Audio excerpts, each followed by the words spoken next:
وای دست خوش وای هربژی وای دست خوش ای ماشاءالله او پارچه میوزیکه یا تایبەت بی مامۆستا ڕەزوانی و بجا مامۆستا ڕێبوار و مامۆستا ئەحمەدجیت گەلچوو تایبەتی بەڕاستی و پرفێکت بی پرفێکت زۆر عەزیز والله هەربژی ڕۆحانی وە کاک محەممەد دەرێ سرودە چی بە مامۆستا مەلەن دەشتی بری ئەوجا دەست پێ بکە ئەو یا عەزیزە من حەقم پێدانیە ها حبيبي يا حبيب الله یا الله حبيبي يا حبيب الله بخوم دڵێن حبيبي يا حبيب الله طبيبي يا رسول الله حبيبي خير خلق الله حبيبي يا رسول الله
بارك الله فيك وإيش الله خذي خيرات ابن مسد رحمة التو دي بابا التو همي كسو كار التو إن شاء الله دي شافير دوسي اصلا ذكر مش هاي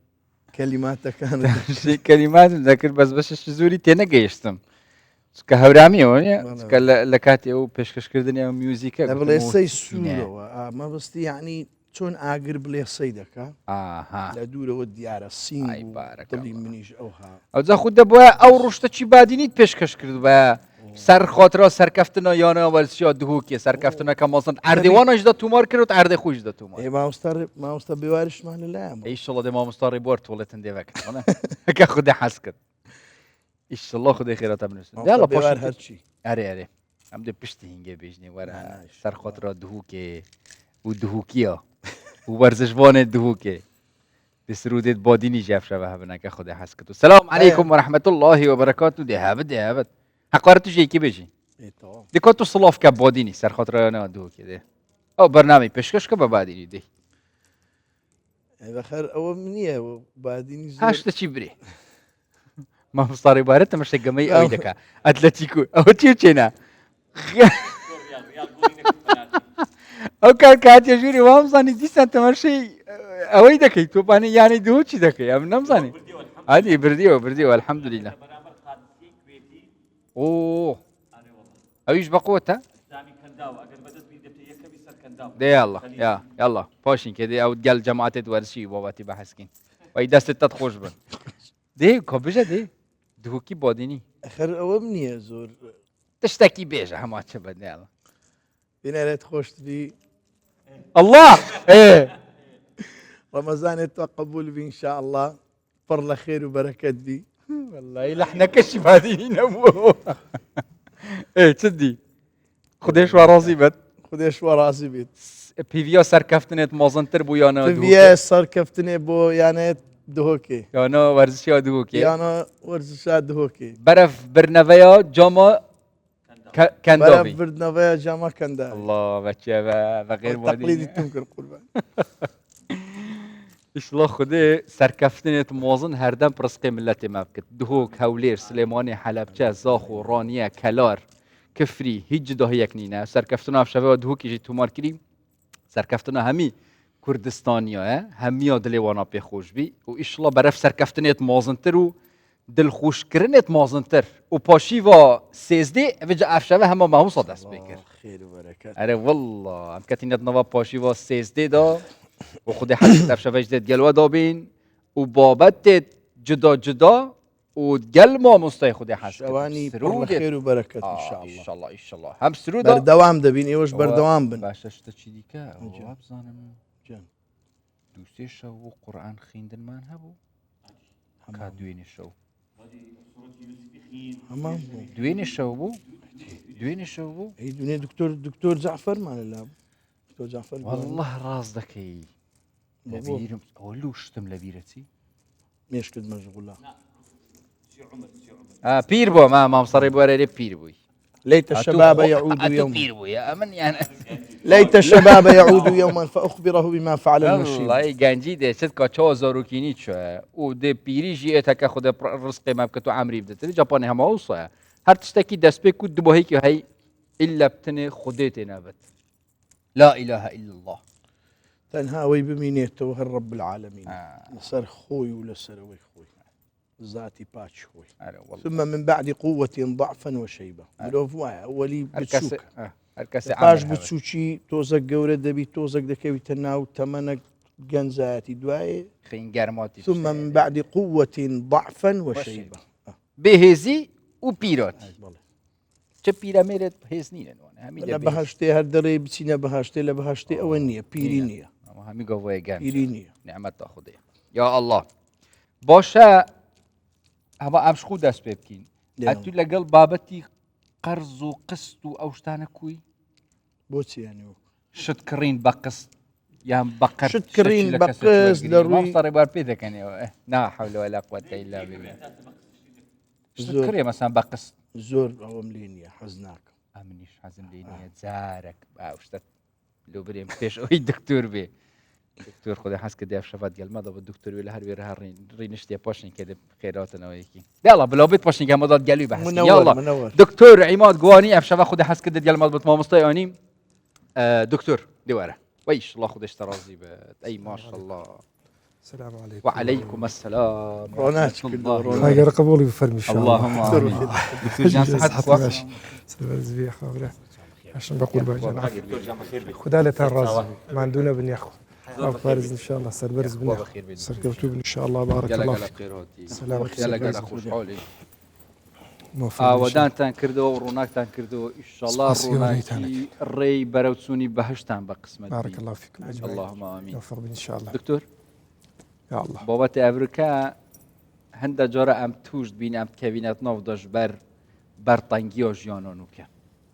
أو حتى مش عندك دليل دكتور بعدين باجنية تمنا جبي كمسؤولانية. نعم باش. أي بنية؟ نعم. وكي خوب شو بتجدي وكي خوتش؟ أي خود اشتراصي. كي خوها. قال جارش برطانجي وجياني دبيني تودي محتاج بيدي باراش. مال خو برادرك خو اکی دی ورگری بدین بهنا مروفی دل مروفی طنگ بتن دا جراج دیستا جیج بر طنگی آجیانی مروف نشد همین استاب کرده هنده استاب قصد کری طيب تجي بابات قصد يعني وان 10 سال دو ماه كي هاتي بري هر تشتك نبي بنوفي قصد ونيا هبو نازم ببيرم نه نبو بجا بري ام دست بيبكي من في از مو مستاجي بحث كم كا تشيج لئما توجبوا وتسنى خوشيشة زارك توجبو تو بشم كرد بيم نكردرا شو قم بينا كردرا ايستاج قردا بي بيم نكردرا سبحان الله قرام بوا نانا إيش الله ذكرم وناري دري فيش تذكر إيش الله ذكرم سوم كهك هنا بردم شقكم بقصد كري قصتي دومي هات السري هتسن أولا مكر كاكا دي نايو ريك نكت بمزبوري بزرريش فروشت لو كاتي وقلتم إيشي من إيش تي قصتيني رزقك نبي أتو نتواني بكري هاللي قريبا قصدي جمعي كره أتو تسد بسر هات يا دكتور له موضوعان هبوة يعني نبوة الحمد لله طبعا بسم الله الرحمن الرحيم الحمد لله رب العالمين والصلاة والسلام على سيد الأولين والآخرين محمد صلى الله عليه وسلم وعلى آله وصحبه وسلم تسليما كثيرا سباز بو جنابتان سباز بو ميوان داريشتان أجورا لهم ولايك قبول بفرمين وجروج وعبادة وتقوى طاعتهم ولايك ما قبول بك إن شاء الله طبعا أستاذ جان نزان من نباسي قوريا تاواني قردت يعني مترسيكاني قردت لو بكم يعني جوابي بسياركت لو بدمو امن يكلو نعمتاني كخواي قورة دقري كردي ماوية لو بابتاني دورو الحمد لله يعني سيستمي جاني خو مهاي كرديا تشتم با قرز نكرة تاكا شتك كهانام لو بردبي لو قستي كتاب كرين بوا ما شاء الله تاكا شتك يعني اويش لبروي سيستمكي واي اتو بيتنا كردري مثلا بردوام لبروي كتاب روجانية بردوامة وخوش تزاني الدخل المحدود اخواي قورة جزاي بران من براته يعني الليرة والسباس يعني كم صاحب مكتبة كان هو الليرة هرد لما مصطفى غازي وما مصطفى حسان وكاك محوي عبد الحكيم وما مصطفى مخلص نوسين جاي تفسير ولا برا كان دي كم كاك فايقي نارين وأواني كلابير مكردينا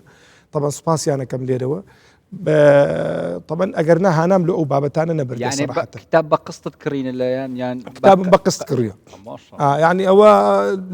الحمد لله بس كقصة شمكريه حسابها جيرفانا اخو ما كرديها يعني او نبو مثلا بدين بتزربي وانا وبكم خلط شو ما العانه بتزربي وانا وكوي كبتزربي وانا وكوي تدرين اجت تشتشي لبش تخونا بيني نابي هنقاوه شباي اجت بيش اخونا بيني نابي هنقاوه شباي لو انسان ده بقدر وسبكوا يضل الجود على الموجود نبياتو سخاوات بقدر جيرفاني بي عمد بيجني بيخول ديف باركا خب تمام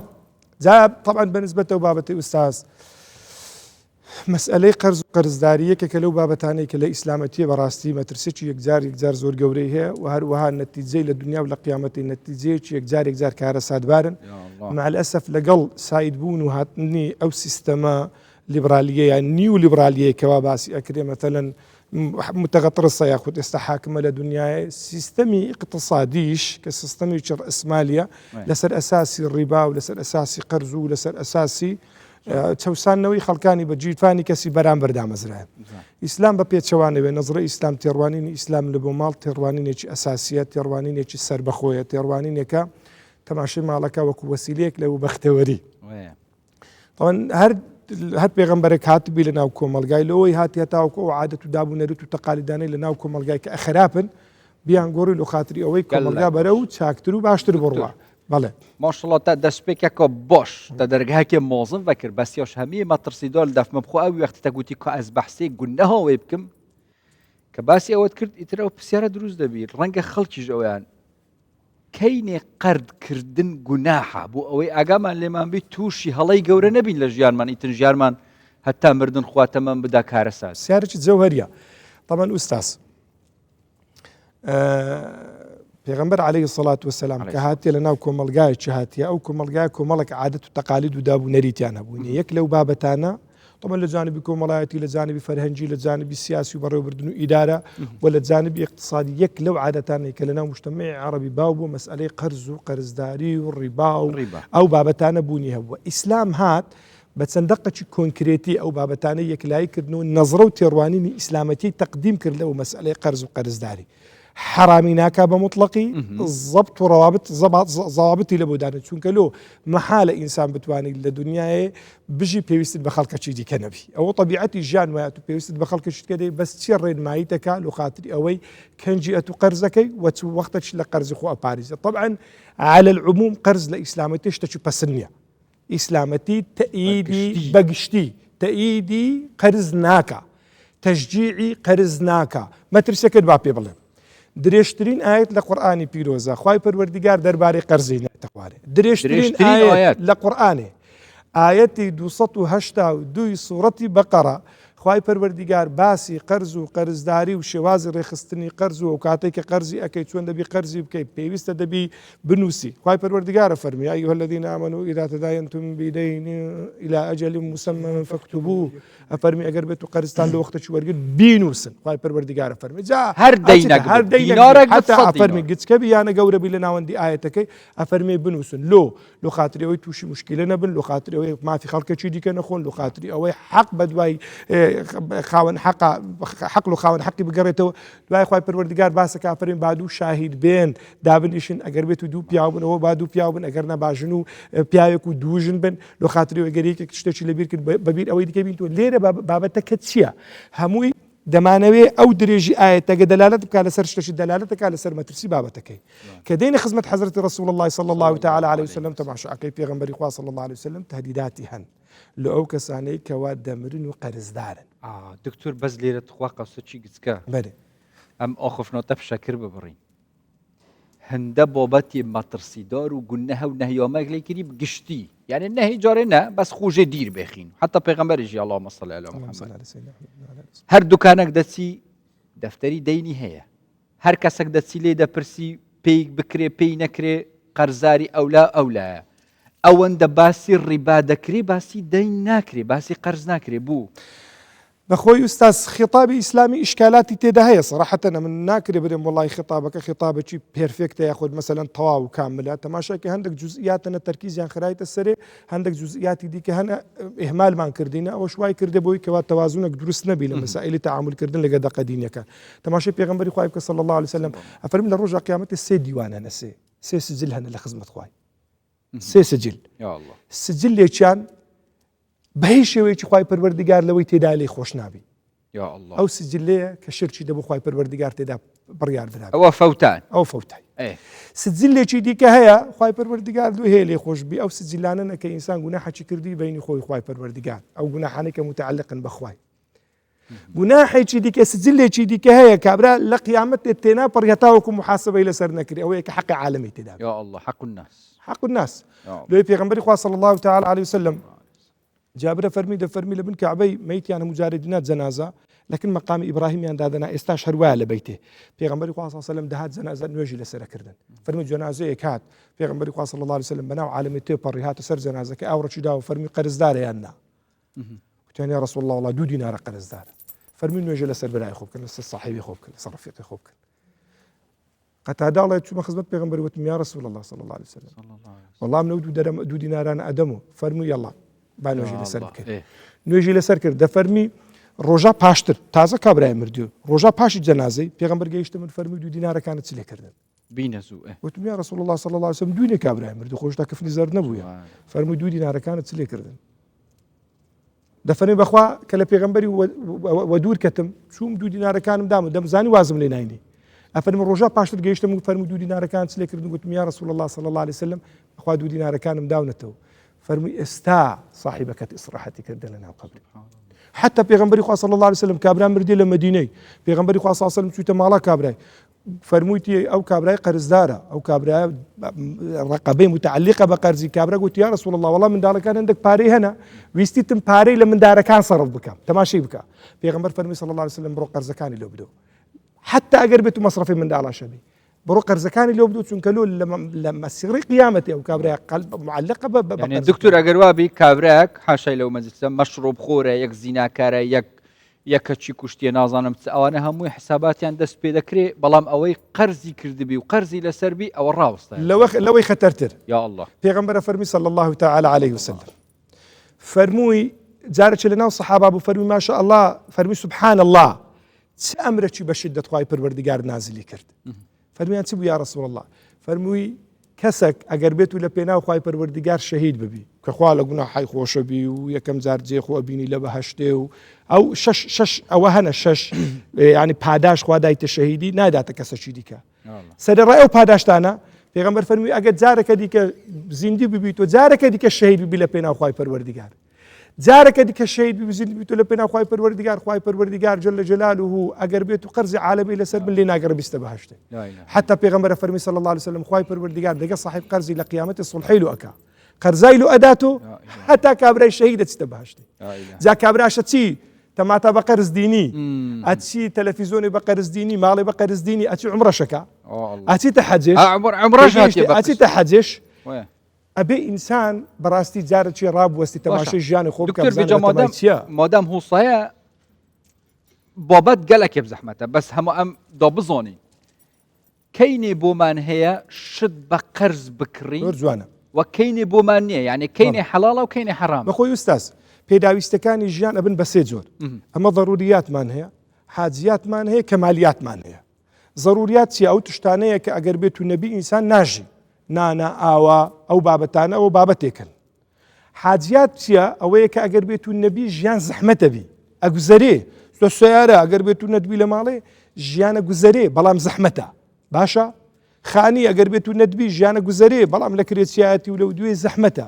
شتێکی دیکەی پێدەوترێ کەمالیات جوانکاریەکانی ژیان تاخمێ قەنەفی بە 15 وەرەقاکڕی کەونتەرێ بە 30 وەرەقاکڕی وچی تەلەڤیزۆنان گۆ یانە ڕوودا و چوو باسی کرد ئاخر لە هەولێرێ کراسێ ژنا بە 6 دەفتەرە بفرۆش گڕۆڵە خوای چاکە خوایان بەردە بەسەدا نابارێنی ئەخر ئەوە چ دەکا ژن طبعا مێردێ خۆ تەنگاوەکە ئەچی خانیە فرۆشی تصور بکانی گەنجە بۆ چوو کلیە خۆی فرۆشتە مارد خرانات بیا خۆ لۆ سیارەی پێ بکڕی ئەخر ئەوە کەمالیاتە ئایفۆنیان فرۆشت ئایفۆنی یعنی تو دەبی ئینسان بای هەندی وەعی هەبی پێداویستەکانی ژیان بناسی لۆ ضروریات قەرزەکەی لەبەرەوەی ئەگەر بێت تو نەبی ئەتوو تێدا تووشی هەلاکەتە بی ئەو حاڵەتیش دەبی ئەتوو بەقەدر پێویستی قەرزەکەی قەرز بکەیت دوای ئەوەش دەبێت و محاولە بکەی بەرنامەی لۆ دابنەی لۆ دانەوەی جاران لە ناو عەرەبە کابرا ئەگەر بێت و قەرزی بکردبایە قەرز دەگەیشتە دەرەجەیەکی کابرا پێی نەدەدراوە هەتاوەکو ماڵ و منداڵی خۆی لە بەدەلدا دەنان دوای کابرا ماڵ و منداڵی خۆی کە دەدیتن بووینە عەبد و جاریە تەحەمولی نەدەکرد دەچوو چی دەکرد کابرای دەکوشت کە مار و مندارەوی لەکنە فەساد لە زەوی بڵاو دەبوویەوە لۆی بەڕاستی ئێستا خەریکە بابەتەکان بەنەو عەچیدیکە دەسوڕێن خەریکە کابرا ژنا خۆ تەلاقەدا خەریکە کابرا منداڵە لە دەستەدا خەریکە کابرا ماڵا خۆ لە دەستەدا خۆشە کوژی مامۆستا یعنی ئەمن گەنجە ناسم مامۆستا لەسەر قەرزداریە ماڵ و منداڵی نردبوو مارە بابێ خۆ یەک مانگ لە ناو حەدیقەکانی هەولێرە نووسێ لە بەروی کریخانی پێ نەدرایە لۆی بەڕاستی پێش ئەوەی گەنج هەنگاو باوێ لە ئەو بابەتێ دەوی بیر بکات و هەر لەوە دەست پێ بکەین ئەو گەنجەوەی لێ هاتیە بەڵێ خێزانی پێکەین عفوم بکە ئوستاز با پرسیارە یەکەم تەواو بکەم لەو مەسەلەی ضروریاتیش ضروریات ئەتوو لۆی ئەەکەی بەقەدەر توانە حاجیات پێداویستەکانی ژیان برا خۆ لێ بپارێزە کوڕ وەڵڵا بالله وتەڵڵای ئەمە کاکە لە مەکتەبێ بوون دایکامە تەریست ئەزانین تەلیسێ برنجێ گونی تێگەی برا ئێلۆمەیان ئەکردنە جەنتا وەڵا لە پشتا خۆشنەرەدا و ئیبتیدایشین پێ تەواو کرد سەرێ دەرزی شریقە شریقان گوچ پێرن دەرجێت شریقە سەرەکەمان لاستیقمان لێ کرد و دەناو نەفتێمانەنان گەورە دەبوو سوور دەبوو بەل دەبوو کە لێمان دەدا لە زیاتر سپیکردنی ڕەشی دەکرد تێگەیشتی برا ئێرە بەخوای پێراو نەبوون وەڵی مامۆستای وەگوتەمە لە هەشتا شتەچی مامۆستای وەگوتەمە گوتی فرچێ ددانابین ئەتو تەماشەیکە وەڵی فرچێ ددانە نەبوو بچین ببین باشە ئێستا ژیان هەونەوە نیە کاکە ئەتو ئەگەر بێت و پێت ناکرێت لە شاری بژی لۆ بە 500,000 دیناری لە خانی دائانیشی وەرە گوندەچی دەور پشتی هەولێرە ژیان چ عیبی تێدایە کاکە من سەدان گەنجی ڕاستە دکتۆر تخوا عەفوشم کە کابراک بۆ نمونە مەعاشەکەی 500,000 دێ و نایە خواخێری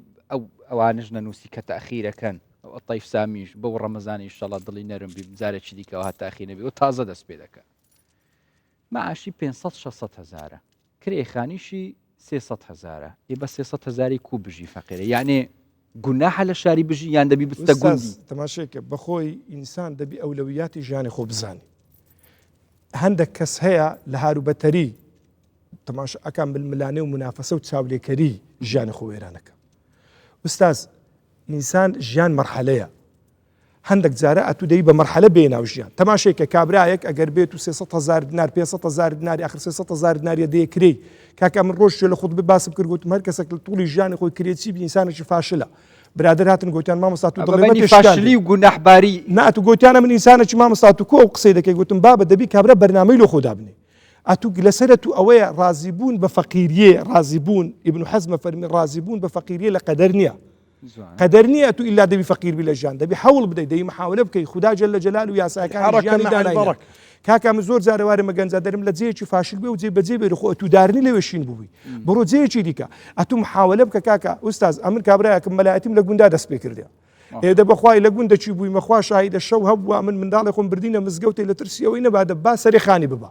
بمرحلة هاتمە پێشە هێدی هاتمە هاتیمە تاوەک وەگەیشتیم ئەوڕۆ باو باپیرێمی شەوە بووینە باو باپیرێت و شەوە بووینە پێویست ناکە ئەتو لەسەر ئەوەی کەوا ژنەکە تینایە بە درۆوە هەندێک کەسێ ژنێ بە درۆ دینی ئوستاز وەڵا فلانت لۆکەم فرانت لۆکەم فرانت لۆکەم فرانت لۆکەم لە تواناشی دانیا لۆ خاتری ئەو دروانەی لێ سۆر نەبن و دەچی چ دەکا خۆ بن قەردادێخی نەتیجە و دەرەنجام نە ژیانی دەبی نە ژیانی شێم و دەبیتە ژیان لەوانەشە ئەلانە هەندێک لە بینەرا برن لەوانەیە مامۆستا قسەیانە گەورەنە بەخۆیان چ عیبی نییە وەڵڵاهی ئیش ژیانی دەیان کەسمان گۆڕیە بەس تەنها لە بۆ چاوەڕوون بەدانانی بەرنامەیەکی بەسیط باشە بەرێ کابراایەکی گەنجە کە بەحثی ژن ئینانە دێ ژنێ بینا و خودە دەبووتە دەرگاهەوە کە تۆ ڕسقت دەستێ خوددا ماڵەتە قەرتکە و دەینکە و ئەس دێندا پۆرە دەمەتە دیدی کابرا خۆی توش دەکا بەحسا بە قسەی خەڵکی دەچی ژنێ دێنی بەس تقریبا 56 وەرەقە دولار قەرزدار دەبی دوای ئەو کابرا ژیانە چی خۆشی نابی ئەمن کەمترینەکەم باس کرد ها ئەو محەممەد دەرێت 2 دەفتەر قەرزدار دەبی و نازانم ئەو فەقیرە دەبی چی کردوی دوای ژیانی قورس دەبی ئەو ژنهینانە خێرە یان گوناحە ئەزانی ئوستاز بە قەرد ژنی بە ئەمە یەک شتیلێک جودا بکەینەوە بەخۆی ئەتو یاسایەکانی ژیان ئەگەر بێت و تێکچوون بێ سەر و بەرەبی هەموو کەسێک جاران وابوو جاران کابرا کە ژنی لە بۆ کوڕی خۆدینا یەکەمیشت دەبا ئەو کوڕە لە ڕووی عەقڵەوە کامل ببایە جوانە دوو دەبی ئەو کابرا هەستی مەسئولیەتی پەیدا بکردبایە چ دەکات چ ناکا بەرنامەی ژیانی چییە سێ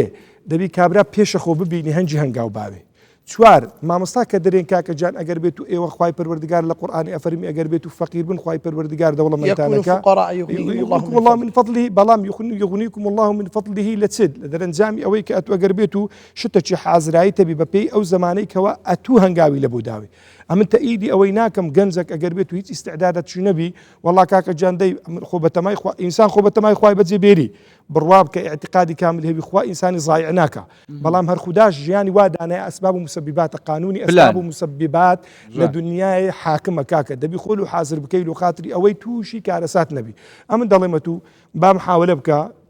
بەرچاوڕوونی دیاربی بەتەمای چی ئیشەکە تەبی عقلیەت ئیشکردنەکە تەبی فێرە میهنەیەک ببە فێرە کارێک ببە فێرە ئیشێک ببە ئاخر خۆ ژیان مەتەلەن قەیدی ناکە زۆری و کمیدە بەدەستی خوای پەروەردگاردایە تێگەیشتی برات وەگەر لە بن خێمەچێش بژی هەرەژی ئەگەر بێت و ئی بەختەوەربی شەرت نییە ئەوانەی لە کۆشکادا بن ئەبەختەوەر بن بەختەوەری شتێک لە سوپەرمارکێتا بکردرێ بەڵام ئەم دەرێمە تو بەر پێش چاوی خۆ ببینە هەنجی داوای یارمەتی لە خوای پەروەردگار بکە پرز بکە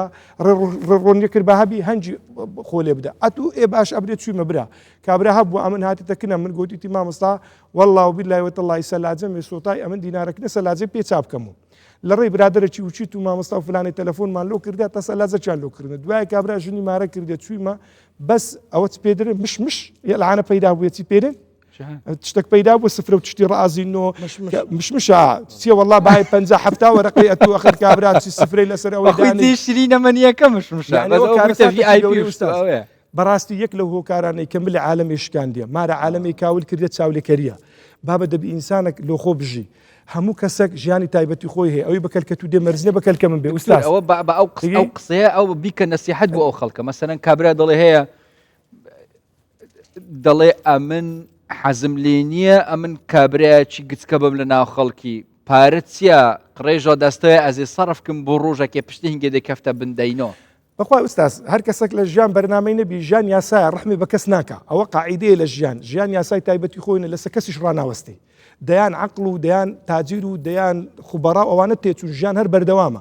لێ پێویستە ئینسان لە ژیانی خۆی چەند ئیشا بکە یەک بە ژیان لە لوقمانی حەکیمیان پرسی وتیانە تو کابرایەک بوو شوانی عالەمی بووی وتیانە تو کابرایەک بووی عەبد بووی بەچ بوویە ئینسانێکی ئاوا عاقڵ ئینسانێکی ئاوا ژیر ئینسانێک ئاوا خەڵک مەدحت ئەکا گوتی چەند شتێک یەک لەو شتانە گوتی بە ژیانی خۆ ڕازی بوو بە ژیانی خۆ ڕازی بوو برا هەندی خۆ بە پێغەمبەر فەرمی صلی الله علیه وسلم فەرمی تەماشای و کەسانە بکەن کە لە خوارن گۆنە لە چێ لە مەسائل قناعات ها تەماشای و کەسانە بکەن کە لە خوارن گۆنە لە مەسەلەی مەعیشەت چونکە بەردەوام ئەگەر ئەتوی محنەت زۆر بی خەڵکەک هەیە محنەتی لە تو زیاترە بڕوا بکە ئوستاز برادرێکیان هینا کابراایەک برای خۆی هینا بوو گوتی مامۆستا و برایم مەبلەغە پارەیان لێ خواردە مژگو مەبلەغی چەندە سەرەوەی 500 دەفتەری بوو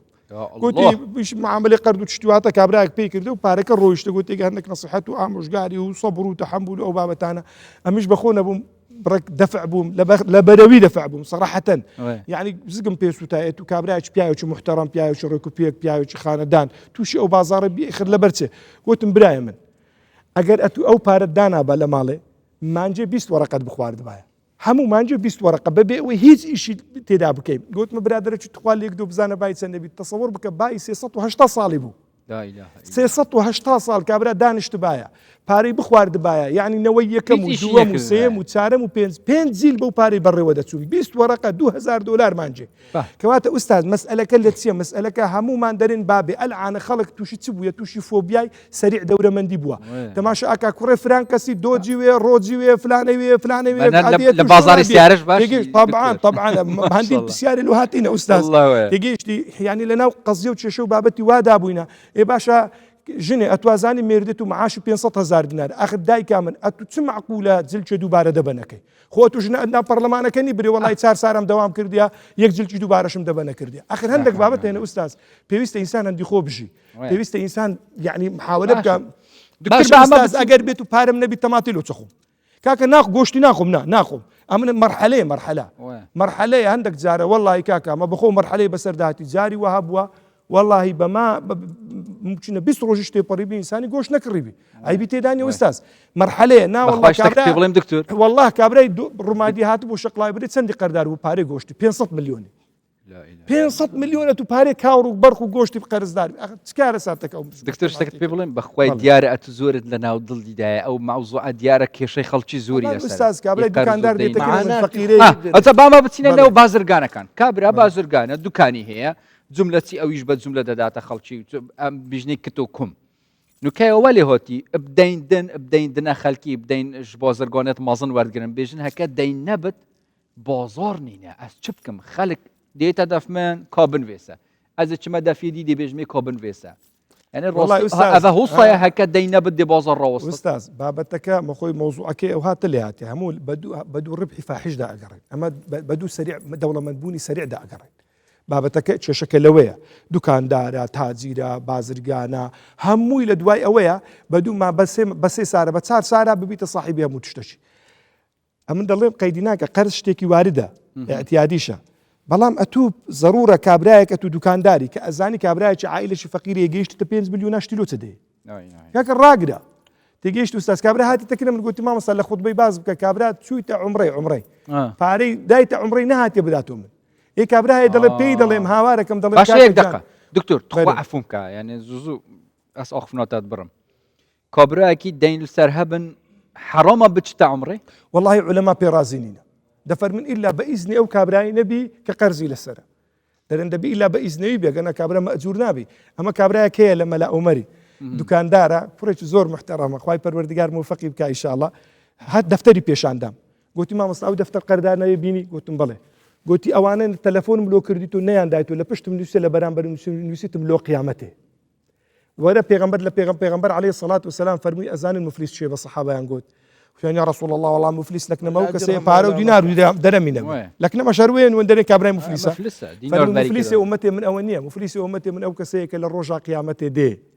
لبرامبر خوای پروردگار محاسبه دکری یەکێک دێ دەرێ خوا هەندە پارەی لەکن یەکێک دێ خوا هەر دێ منێ داژیر کردی یەکێک دێ مەسئول و بەرپرسە گەندەڵیا لە وڵاتە خۆ کرد دزیا کردی عالەمی یەتیم دێن یەقەیە گرن تێگەی بە دزی دەوامی لێدایە تێگەیشتی دەوام مڵکی دەوڵەتی دزیا مڵکی عامە خەڵکو ناکردبی ئەمن ئەتوو هەر یەکێکمان بابلو هەماو چی یەک دیکەیە کابرایەکی دیکە دێ فەرمی خوا ئەوە تەعەدای لێکردن باسی ناموسیمنی کردەوە غیبەتی کردە ئەفەرمی هەتا هەموو چاکای دەبن ئێلەوەی پارە نییە بدەیەوە نەنەتیجێ دەفەرمی پاشە مفلیس بوونەی کابرایەکی دیکە دێ دەرێ خوا حەقێ منێ لەکن مای پارەش نەما تەبەن چاکە نەماینە ئەفەرمی گوناحی کابرای هەڵگرن لەسەر ملێ کابرای دابنێ مار بەخۆ نەبوو میوانیشی گەیشتە سەرێ کەواتە لێرە دەبی ئینسانی ئاگادار بێ عەزیزانم وەڵڵاهی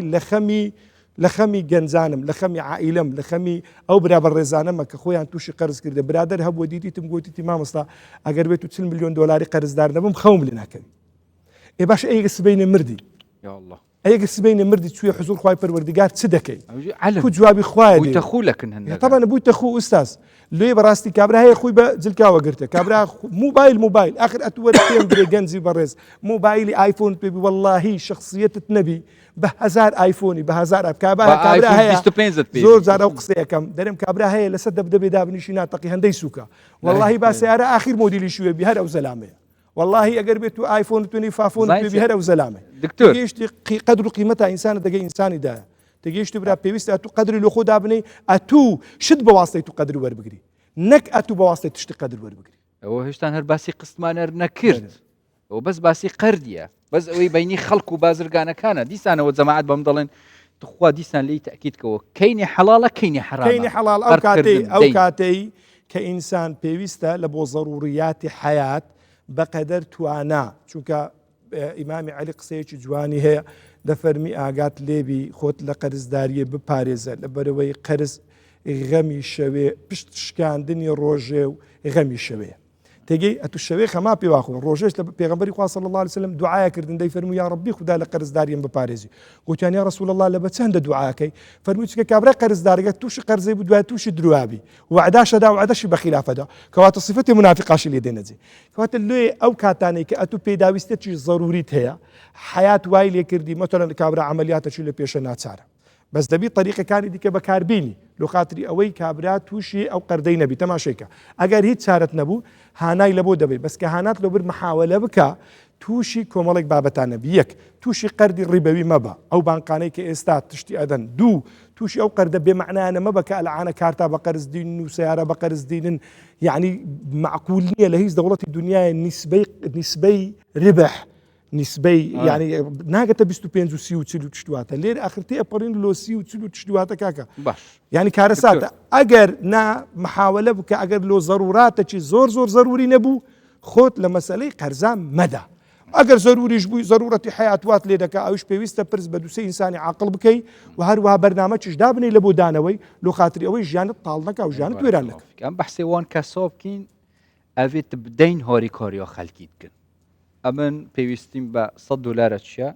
مامۆستا 100 دلارم دەداتێ بە قەرد با باسی ئەو خێرەش بکەین چکە یعنی زۆر زەحمەتە بەڵام ئەویش خێرەی گەورەیە بەچنەوە ئەک باسی ئەو هاوکاریەی بینی مرۆڤەکان وەڵام ئوستاز نارم ئیسلامەتی هاتیە بابەتەکەی تەنزیم کردێ تەدمیری نەکردێ منعی نەکردێ فەرموویتی خوای پەروەردگار جەل جەلاله لە قورئانێ فەرموویتی ئەگەر قەرزتان کردن یەکەم جار بنووسن با شاهید هەبن لۆ خاترەوەی ئەتوسبین ئەگەر بێت و مردی لە بیرت کرد مافی خاوەن مافەکان نەفەوتێ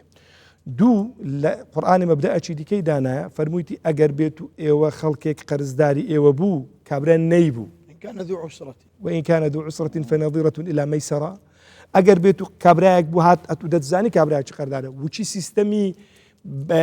اقتصادي عالمي استانية بتشي كاكا ورا لوت نوكمو ورا كاكا فائزي بخسرنا خوا فرميتي ئەنگۆ یارمەتیان بدەن لە ئاخیرەکەی ئاەتەکەی فەرمی ئەگەر بێت و ئێوە سەدەقە بکەن خوای پەروەردگار پاداشتی چاکەکاران من ناکە. دوای ئەو پێغەمبەر فەرمی صلی الله تعالی وسلم کابراایەک ئەگەر چاکەی لە ڕووی پاداشتەوە یەک بەدەیە جا ئەو جارێ زیادە بی بەڵام قەرز کە ئەتوو پێی دەوترێ قەرضی حەسەن کە ئیسلام تەشجیعی ئەکا کە پاداشتی لەسەردانرا بوویتە عیبادەت یەک بە هەژدەیە یەک درهم ئەتوو بە قەرز بدێ مسلمانەکی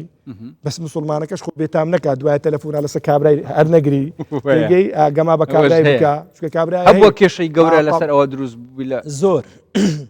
زۆر کێشەی زۆر گەورەی هەنا ئوستاز یعنی تەسەوڕ بکە هەندێک بابەتی هەنا عەقڵ قبول ناکە زۆر جاری وایە چشتا هەتە ماڵامە یەک دوو نەفرم گازکردن گوتم برا لە خاتری وێگە دوای لە مەجلیسە چم جێرا و خەڵک پێمان بڕوا بکەن نەڵێن ئەری بابە و لە ناو بەنو ئیسرائیلیاش تشتی واتە ڕوونەدا یعنی ئوستاز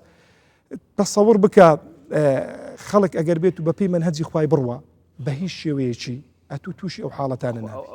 ئەو بیمەرەق مۆدلێ مەدە ئەو چ بی ئەتێگەیشتی ئەوەمان لۆ بجێڕەوە والله ئوستاز هەندێک بابەتی هەنە بەخۆی جێرانەوەیانە پەسەند نییە لەبەرو لە ناو کۆمەلگار لەوانەیە مەثەلەن تەماشایەکەی تەسیراتی سلبی دروست بکە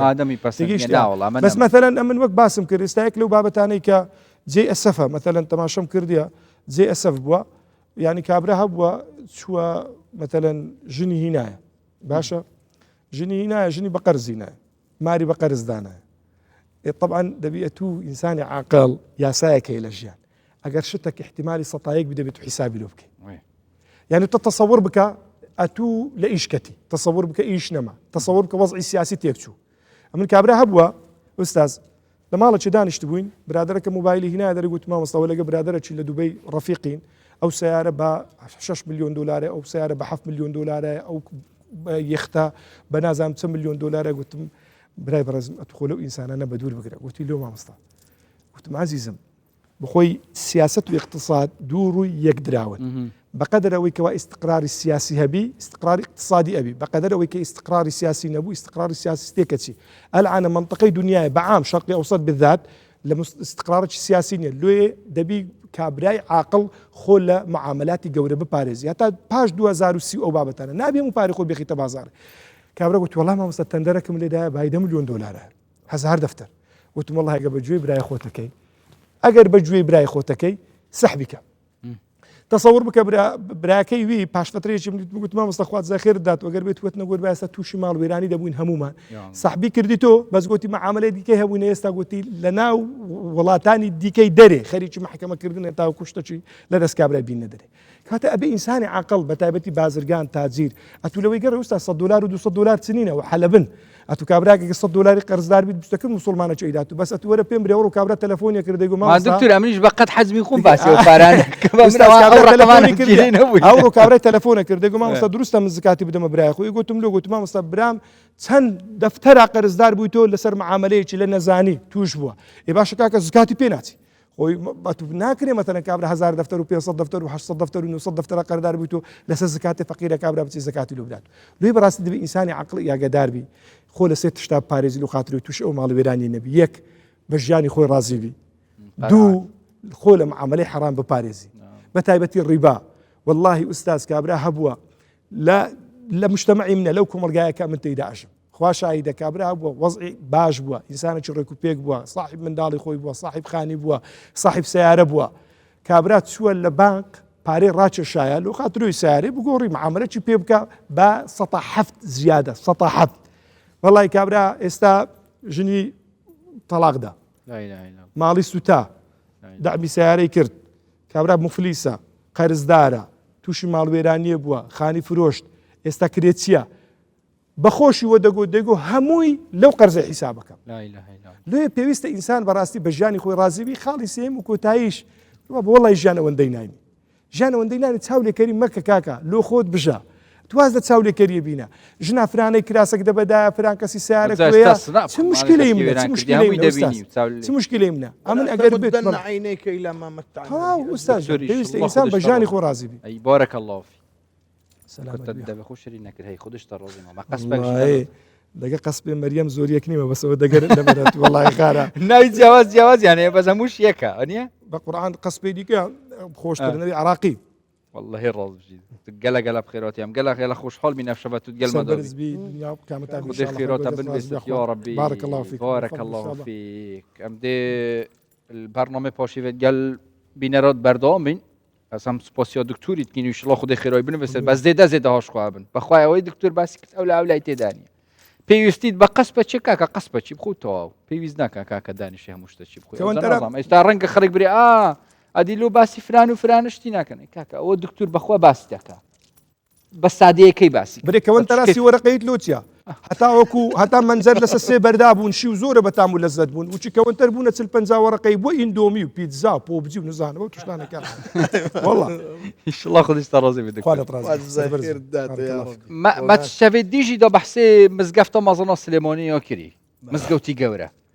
او شو باسي دي وتش دي كذا كاين كا لوقتي خوي بتايبت ايات شون او برنامج استاكا افيت محتاج افيت روجي غير افيت ريبور المزقفته مازنيه السليمانيه بتايبت جي تشن مثلا بربون فطور اي صحه اي خذ اشتراسي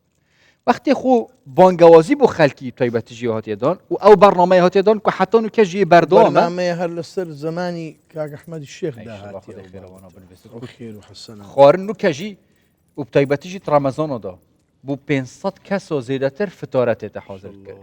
من فطر صائما هي الكسك روجوانا شي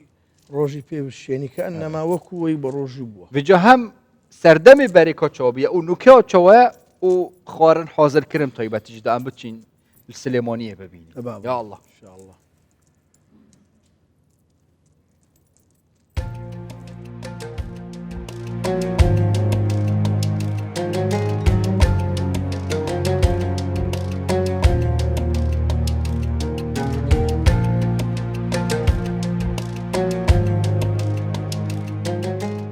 شەشی بەیانەوە هەتا دوای تەرایح ئێمە خەریکین لە ڕاهی خواین بە فەقیر و هەژار و نەدار و نەبوون و هەتی و ئەمانە هەز بە هیلاکی ناکەین چونکە ئەمە ئیشێکی خواییە مش زۆرمان حەز لە ئیشێکی ئاوا هێنا خزمەت بە فەقیر و هەژار و ئەمانە بکەین.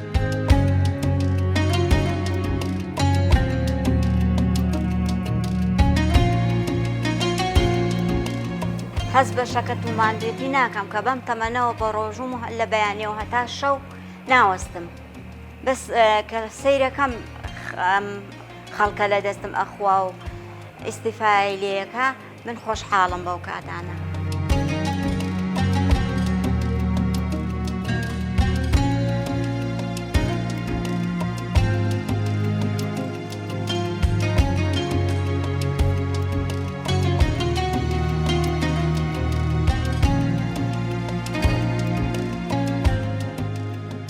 مزگەوتی گەورەی سلێمانی لە سەردەمی حاجی کاک ئەحمەدی شێخە قەیرانێک دروستە بێت لە نێو مزگەوتی گەورەی سلێمانیە قەیرانێکی دارایی دەبێەوە حاجی کاک ئەحمەدی شێخ لەسەر نامەیە کە ئاراستەی هەنێ بازرگانی نێو شاری سلێمانی ئەکا و دەوڵەمەندەکان و خێرخوازەکان خۆی چێشخانەکە دەستنیشانەکە لە نێو مزگەوتی گەورەیە و داوای هاوکاری لە ئەو خێرخوازانە دەکات لەگەڵ دەوڵەمەندەکان کە هاوکاری ئەم چێشخانەیە بن لەبەرەوەی قەیرانێک دروست بۆ خەڵکێکی زۆر ڕێبوار و هەژار و فەقیر هەیە کە سوودمەند بن لەم چێشخانەیە کە تا ئێستا شکر بۆ خوا الحەمدولیلا بەردەوامە لە هەموو ڕۆژێکی ئاساییە و لە ڕۆژانی ڕەمەزانیشە.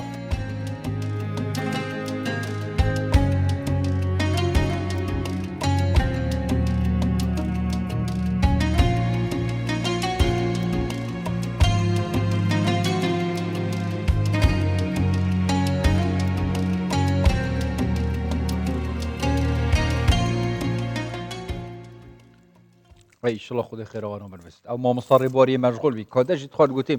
بس هاتي اوي بجرب بخوي نظام قلتي تسا دنقدنا هنا كاك احمد الشيخ شوي نوارة شي زور قرنقة يعني لميجري اسلامي زور قرنقة ان شاء الله خذ خير وانا بنفست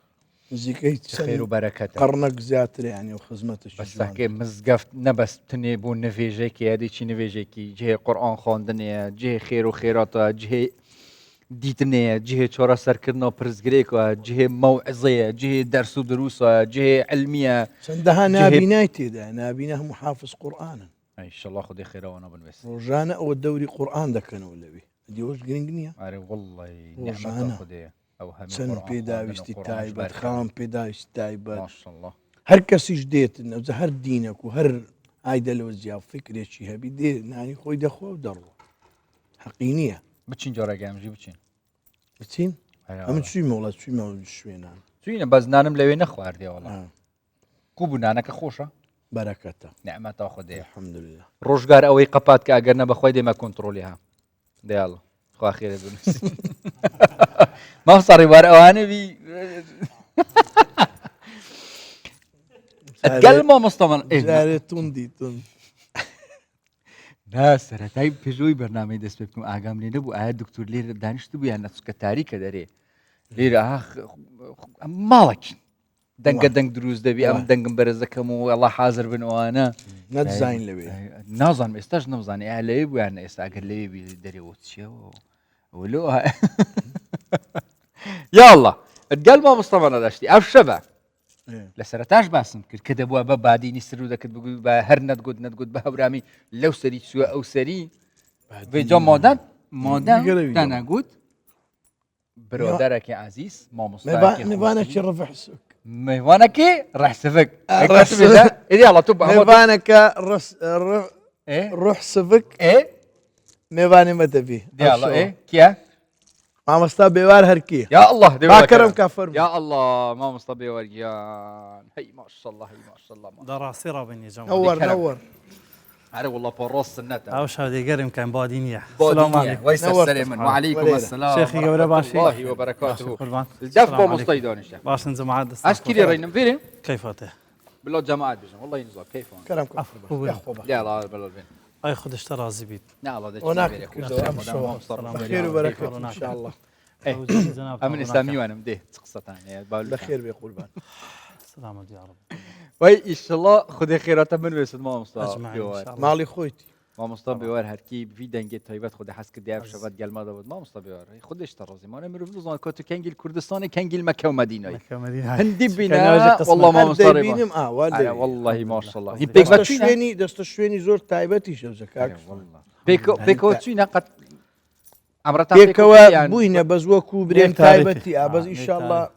او زار بيك ئەگەر ئەزارە ان شاء الله ڕێک بێخی حەزم لێ لەگەڵی بچم ان شاء الله خذي خيرات من ويسد ما مصطفى بيوار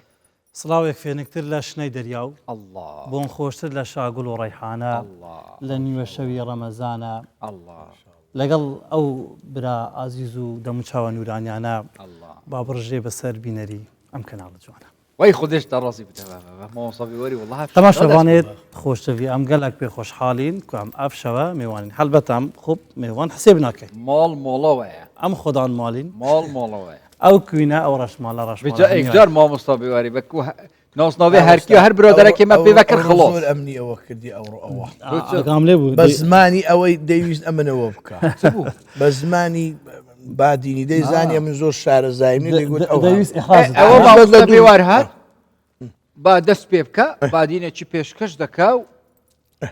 مانە مۆستا کەیفەوەیە هەبڵ دیال دەست پێ بکە و ناوێ خودێ لێ بینە و یاڵ مامۆستا دەشتی ژێت گەلمەدا دە پشت هێنگێشڵا دیفڕۆی یاڵ ئەمێ چینە چیایەکی چیایی يا الله نعمة خذها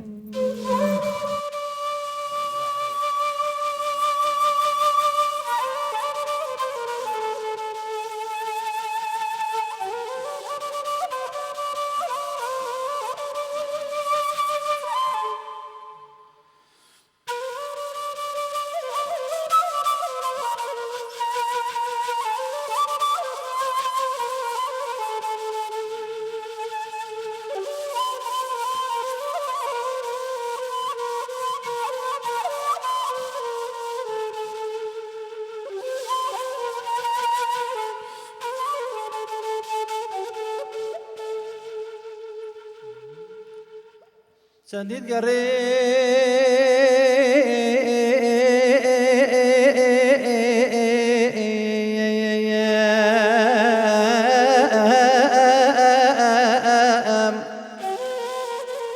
چەندی گەڕێم لە دنیای لە دنیای لە دنیای لە دنیای وەس نابینم قولي الكك هلالك سيسنك بيبينك ريحانك لما لما لما لما لما لما لما لما لما لما لما لما لما لما آخ من أبوابي فاطمة دلو يو يو يو يو يو يو يو يو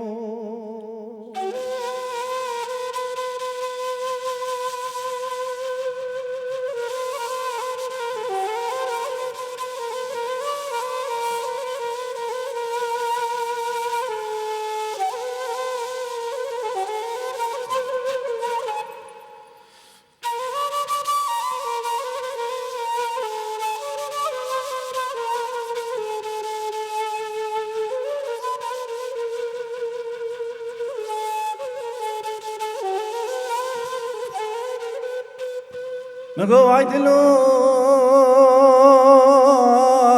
وايدلو وايدلو وايدلو وايدلو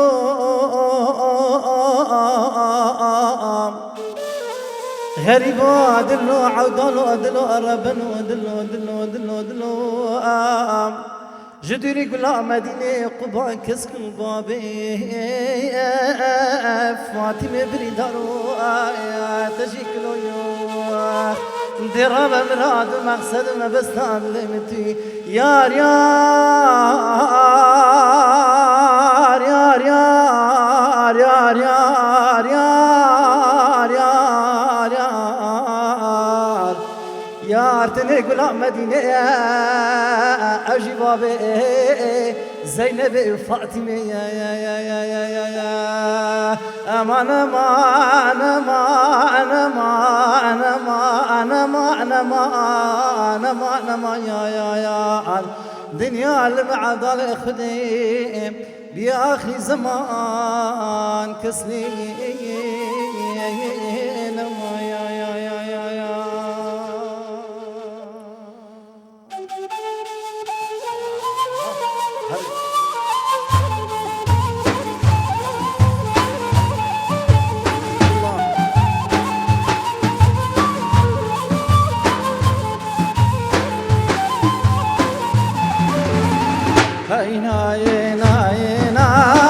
سبرا دل من ناي سبرا دل من ناي لباشي پیغمبری نبی من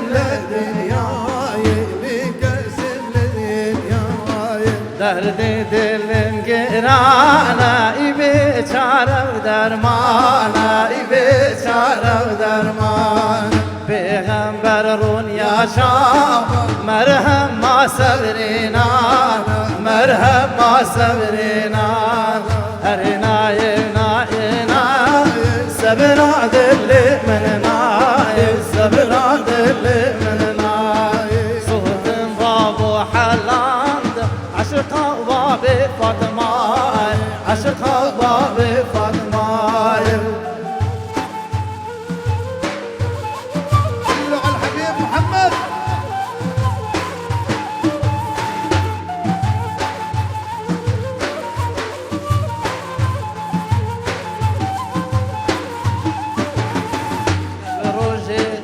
بروجنا بشاوي جينا بيتمنى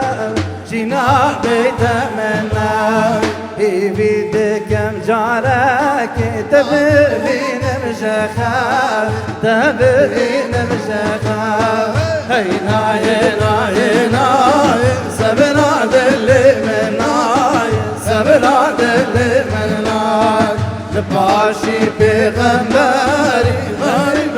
للدنيا بكسم للدنيا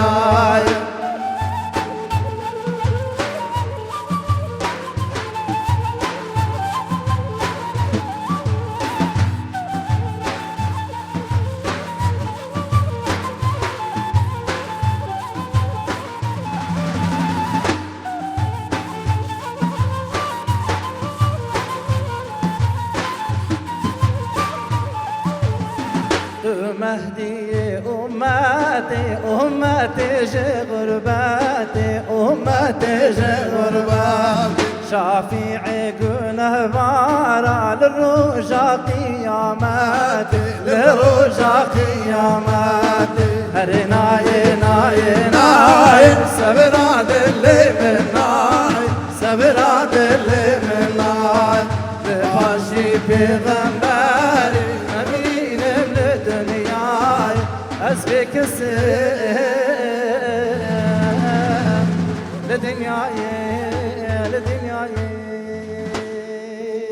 اي بارك الله فيكم. أي بارك وإن الله شاء الله خذ فيك. شرازيبت أجمعين. ان شاء الله خذ خير براستي قدر ما قبلت إن شاء الله. أو شعري قلق والله قال مرازي. جاب دنگی ما مصطفی واری ل 2012 تسجيل ما كنت اي أو ما وقت الريشة شي هيك عشمان بس هاي تترسي مياه وكات طبعا كا مساكين لا ابا هندي ماستر لي لا شوينا لا شوينا نعمات كليبي كرديا آه. بوكو اشكوت اشياء او بله بله يعني بينشوش جنزي لقال زور ما شاء زمان الله. بيت بشان زور بله بله ان شاء الله مالي والله حجي وي ان شاء الله خذ اشترى خدش ترازي بيت ان شاء الله برا بيجيب ايه برنز بي شوربه نابيت ايه شوربه جي بي برنز نابيت يا الله بعدين بيجي افك غنيا اوفك افك اري بعديني ببي سوراني نابي سوراني ببي بعديني نابي ما هر توكل هر يكترينا بيك اري والله نعمت خذها ونيا هر كردستان ما جي بندي جانا طبعا هندي يا جانا زاراوی جدا جدا رنگ جدا جدا نافچه جدا جدا وقتی هین چن برف عمره بله. و ایشالله ده افساله إن شاء الله. بیگ وعده چنه حجیجی چنه که جا حجیجی إن شاء چند الله. کس دید گلا دابن ایشالله بسلامتی بدلت إن شاء الله. خوش و خدا قبیل کت یا رب ان شاء الله وقتی هین چن برف جهت پیروس ریکا برف مدینه خوش تر آن ریکا برف مکه هی طبعا ام يكم جار وقتي كدينا خارج تياري ام تشينا مدينه وجوش خراشا مدينه تايبته جا مكي يعني جدايه بو هم حيك لذتها زانو بوتشا برخي أبنو كقصبة ونيا از بيجم صفاوياتي دا سقعيجياتي دا والله حيك زايش باش تيلا قصف صفاوي مبرام مبروم سكري. سكري جوركاني هر اك طامك ايه طامم مكة وطامم مدينة هر یک طامكه هر یک نوع جواكه تودي چه مدينة غريبي وغربت درابي اكو هركيد بيجن كسجريك دي حوكات دامين توا ايه تودي چه مكة عزتك هر شوقك الشوقك استات مثلا اوهم الشعر وقوتن وبابة عيني انا دا قلت لي حر يعني ضلت بيت خوش او شويني ببيني آرامي تودي چه مكة عزته وغيرته احرام طالبه دا يتهند تولي والله مظبوط اي مزبوطي تودي چه مدينة عطف صوزة هادئة ايه بو لا ترفعوا اصواتكم فوق صوت النبي دنگي خو بل نكن سدنگي پیغمبر عليه الصلاه والسلام اللهم صل على محمد اجل بركته پیغمبر عليه الصلاه والسلام مدينه هادئه ما شاء الله بو استراني هادئ قال جرى وقتی ایک تا امری اونجی حج بتایبه تیجی به جد خلق بشته دعا بو مبکا رنگ صدا خلق دی بشته طبعا الویری چوایا مثلا اوی چت عمرت کت نوت همیات نبیری یانجی باشتر و هم بخود نویسن اف خلق چنا عمره یانجی هم سبحان الله دین سر ازمانه وان هيك شكلك هذه بخون نفيسيد هذه موبايلي هذه ورقك بس شكلك عام شكلك عام سبحان الله وكو يعني ميموريكي قديم قديم بدي شبران بركة عبي سبحان الله شتو اتو ميموري لنا تشتي قديم تيتوا اي ما شاء الله اين الچن فرا قوتيتا بوم دعاء بك اوي كنا قوتيتا تجي بوم دعاء بك تو يزاني ان صاغه في حساب دعائك هي سديتا اوش جرينجا يعني تبون من تصال الرود لو كعبي كردي مثلا اوي كي كم زار بزناب حساب سنزرتي ما مصاري بيوار خد نظام ونهج مورتيا لا والله الحمد لله زور نعم فضل رب العالمين صالح هرلويه 15 جا 20 جار الصلاه وكان حج حج اوصل هي كم حج كم حج افصل بارك الله فيك تحزيش افصل تمام بيجني حجي بيوار اي بارك الله فيك بارك الله ان شاء الله قال جاد بيجن ابا حجي ابا عمريه ابا معتمره معتمره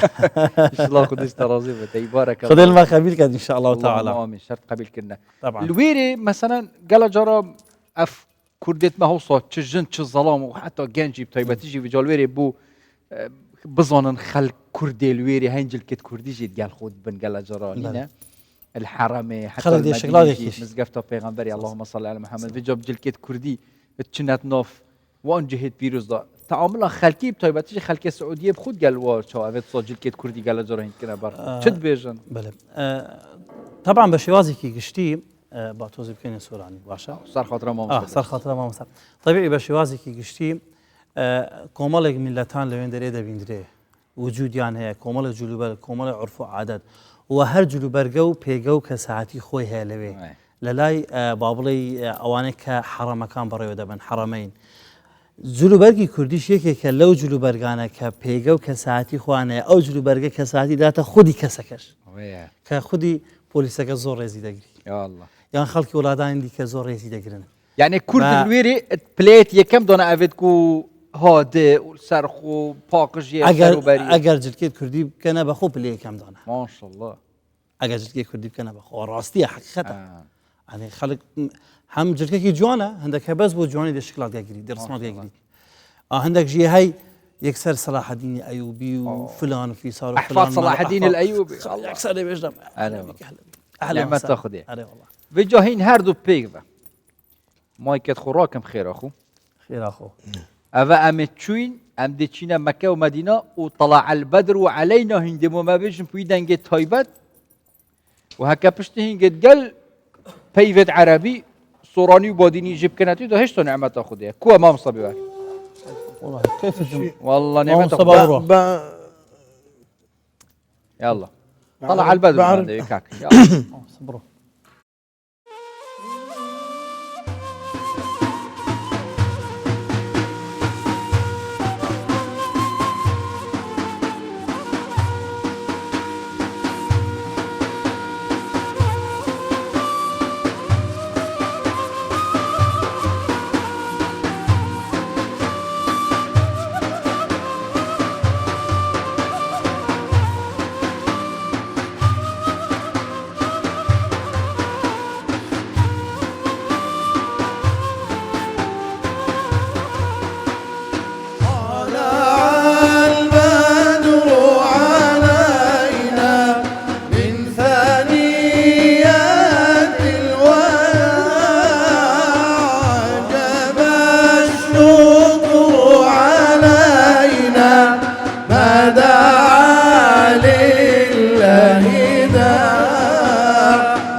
صلى الله عليه وسلم صلى الله على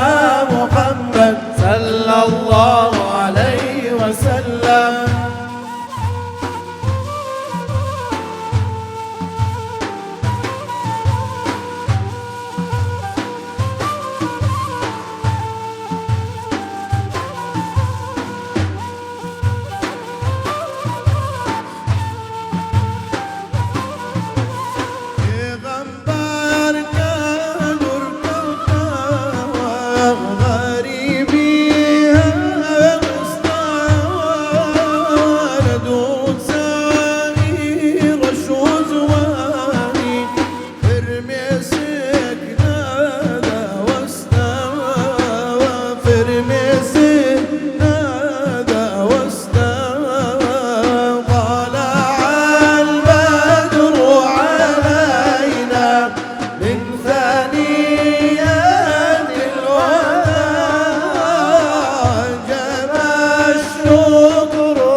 بارك الله فيكم ما شاء الله خودش راضي بد خدای خیره طبعا او شعراء زور كاريجرة پیغمبر صلى الله عليه وسلم تشريف مبارشي او روجي دقات شاري مدينة يا الله دلي يقل خبر كان او امام حمزة زور دهات ودسو هل ندهات دسو دهات دسو بن اخيري يكشك لسر برندايشي سر دار خرماية مدينة دار خرماية ما هو لسر دار خرماية فرمي ها هنا رسول الله او تي پیغمبري خوا اللهم صل دليك او عندي دلي من دال قوره بتسوق دلي سبحان الله دستيان بو طلع البدر ويك يا الله دلي پیغمبر صلى الله عليه وسلم زور في خوش صلى الله دا مام سبحان الله يستاش كدقين نزيق مزقوتي قبا طبعا لا خانوكي كلثوم ابن هدم بيشوازي لبيغمبري خاك رسول صلى الله عليه وسلم ريك لا مزقوتي قبا باشا مزقوت سبيكا او انا كتشوفنا عمري ويري حرام احرام والبال بالي لا مزقوت سبيكي لوي پێشوازی لە پێغەمبەری خوا کرا عەلەیهی سڵات وسەلام ئێمە ئێستاش کە دەگەینە لای مزگەوت تەسبیحەکەی لەناو پاسی تەڵەعەت بادر عەلەینا دەڵێن تامی تایبەتی خۆی هەیە ئەجمعین ئینشاءالله خودێ لەمە قەبیل کات ئینشاءالله کەتە ڕزقی هەمولاکی ئینشاءالله تعالی اللهم آمين ما مصاب ورجال جرا وسا گازندش اوت تذكرنا اول كاروبارت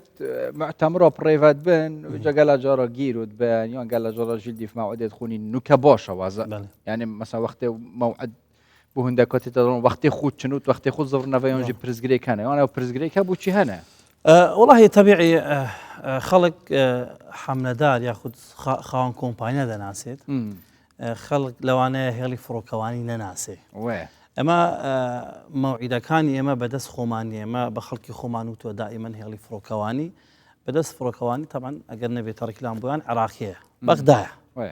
ايدي اوان جدول كان دادنين اوان رحلات كان دادنين كبا بيش وباج دكوي لدى صلاتي هريمي كردستاني شنيا خلق نابي دستي كومبانيا دانيا خلق نابي قليله برا بلاتي حج عمري كردستان بكا ونابي قليله كومبانيا كامكا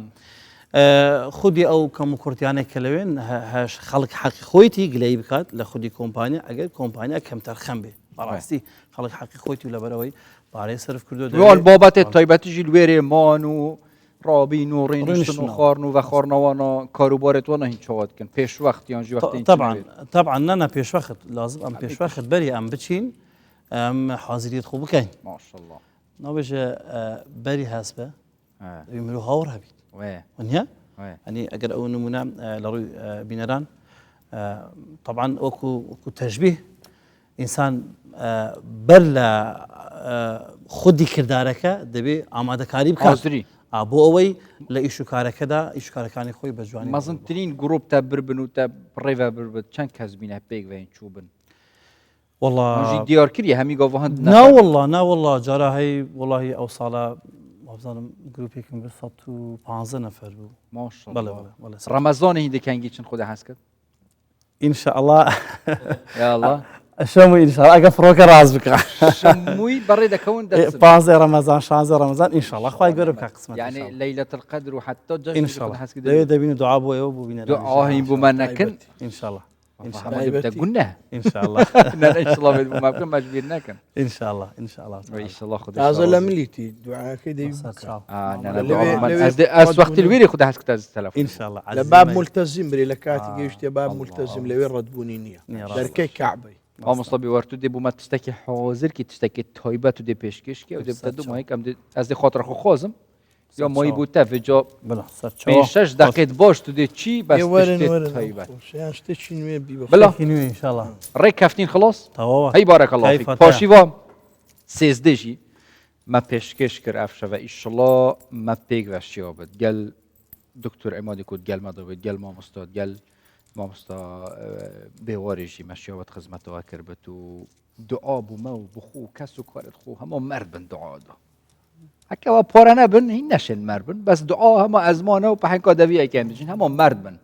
یه هات بردوی و دعاء بو بکن یت باشی یت عیال صالح یت رزقی برفره یه حلال طيبه تجي السلام عليكم ورحمه الله وبركاته عليكم السلام دلال من روز محمد دلال من روز محمد دلال من روز محمد دلال من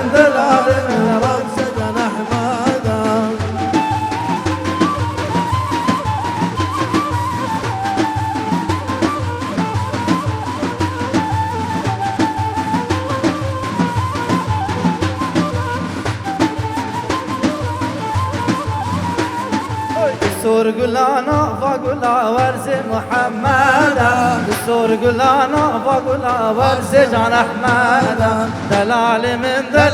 من روز محمدا دلال من روز جان أحمدا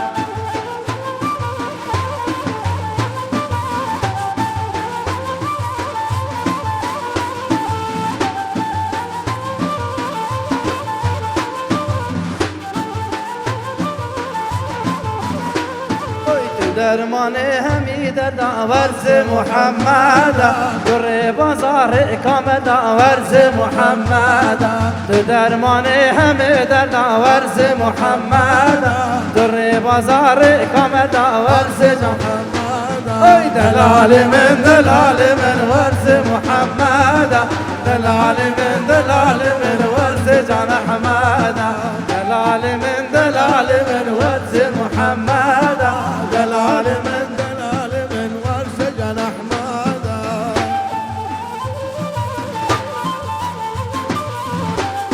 دع الحبيب محمد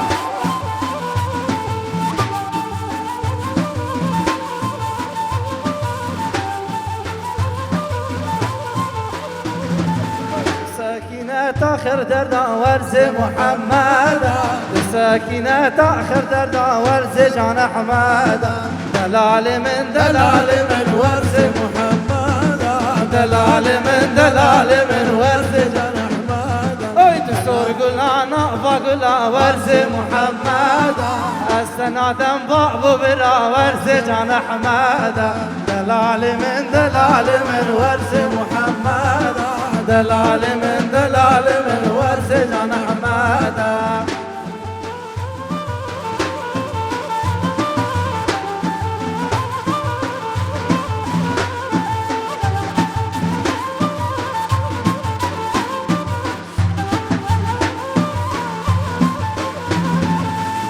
يقولنا ولا ورز محمدا سرقنا ورز محمدا دلال من ورز محمدا دلال من ورز جان أحمدا دلال من ورز محمدا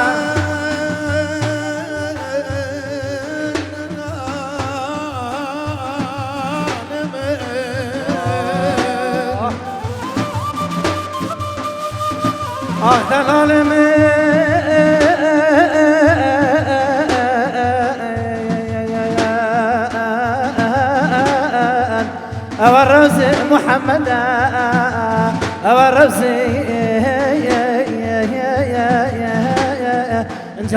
الروز جان أحمدا هلو رابع يا أبو القاسم هلو هيقا يا سيدي أكبر هلو رابع يا أبو القاسم هلو هيقا يا سيدي أكبر هلو فخرة يا بني هاشم هلو رابع يا تقير بال هلو فخرة يا بني هاشم هلو رابع يا تقير بال